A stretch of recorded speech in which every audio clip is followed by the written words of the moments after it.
यही सरया बतया तेरी कठिनाई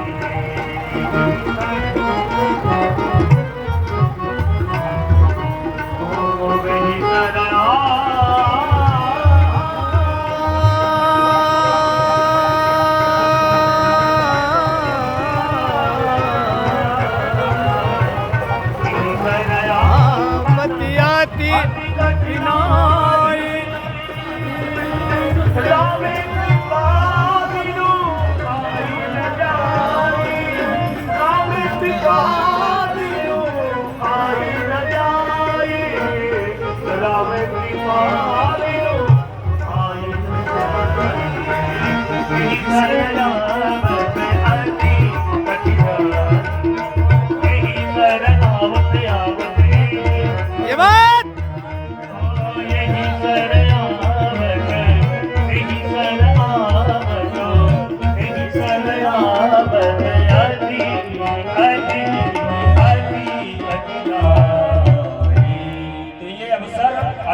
कठिनता से होता है।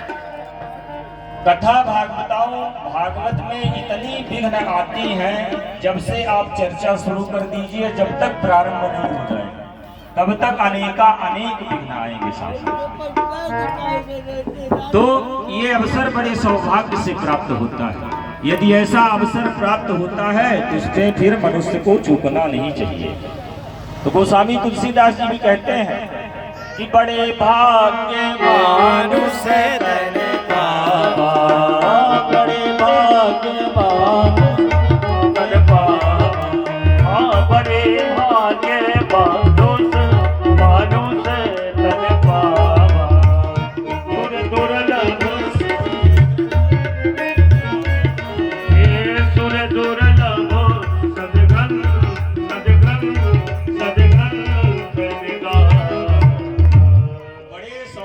से तो मानव शरीर मिलता है प्राणी को, और परम सौभाग्य होता है जब ब्राह्मण बनता है।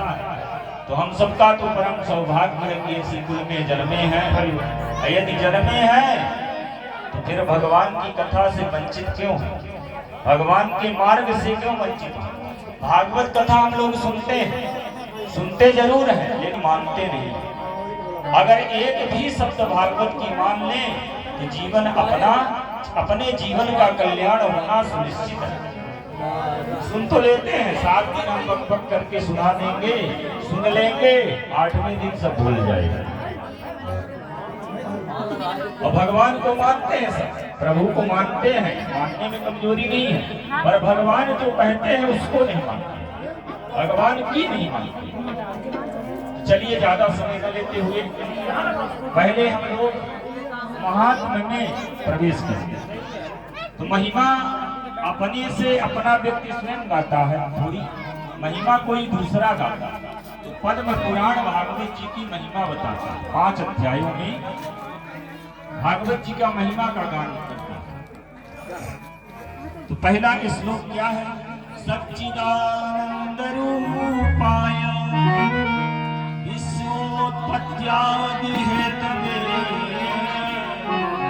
तापत्रय विनाशाय श्री कृष्णाय वयं सतघन चित घन, जिनमें असत्य का प्रवेश नहीं, वो सच्चिदानंद, और जिसमें आनंद के अलावा दुख का कहीं प्रवेश ही ना हो, उन्हें हम क्या कहते हैं? सच्चिदानंद। और इनसे होता क्या है? तापत्रय विनाशाय, दैहिक दैविक भौतिक तापा राम राज काहू नहीं। तो त्रिताप हमारे दूर होते। जब भगवान श्री कृष्ण कन्हैया की कथा कर्ण रंध्र में पहुंचती है तो हमारे दैहिक दैविक और भौतिक ताप दूर होते। कथा का अर्थ ये होगा, पर कथा की मानेंगे तब ये दूर होगा। कथा सुन लेते हैं बहुत, अपने राम की कथा ये 56वीं कथा है। अब जस्ट आगे 18 तारीख से 57 कथा हो जाएगी। इस साल ज्यादा तो नहीं, 60-65 पूर्ण हो सकती।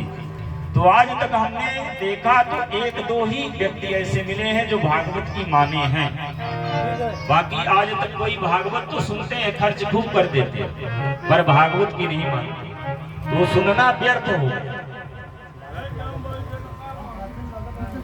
नहीं मानेंगे, चलिए ठीक है, कथा में व्यवधान नहीं करना चाहिए।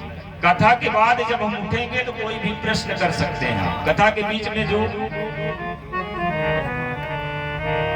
मार्ग चलता है उसमें फिर त्रुटि हो जाती है, तो शस्त्रास्त्र का समय फिर हम लेंगे शाम टाइम उठ के। ये सोनू तो पीयूष का भगवान की कथा सुनने से त्रितापों का नाश हो जाता।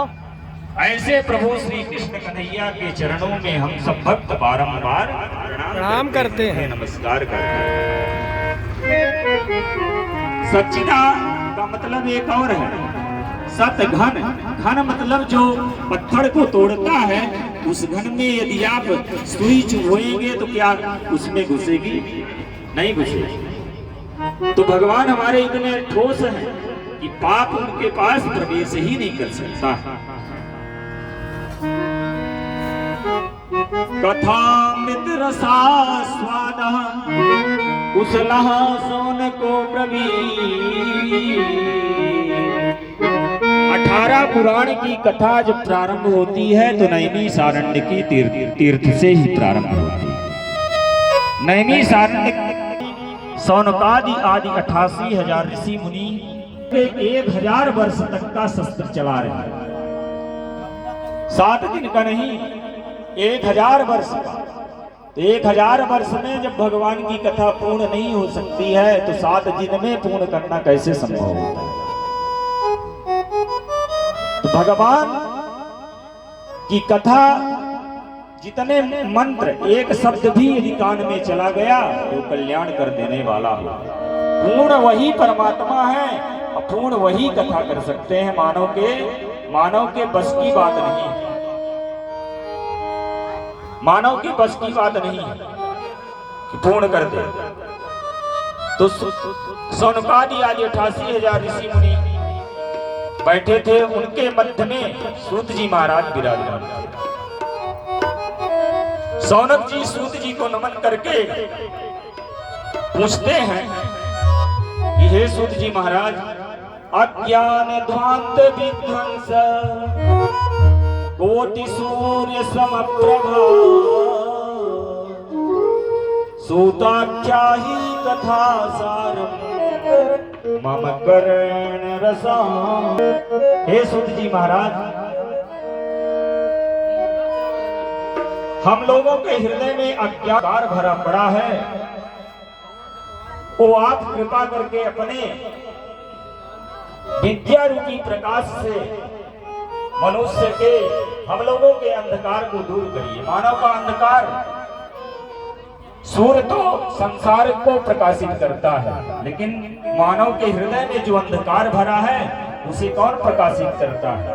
बड़े बड़े संत महात्मा, बड़े बड़े दिव्य हमारे पुराण जो हैं वो उस अंधकार को दूर करते हैं। तो हे सूत जी महाराज, कृपा करके, आप तो करोड़ों सूर्यों के समान हैं, कृपा करके इस अंधकार को दूर करने का कष्ट करें। हम लोग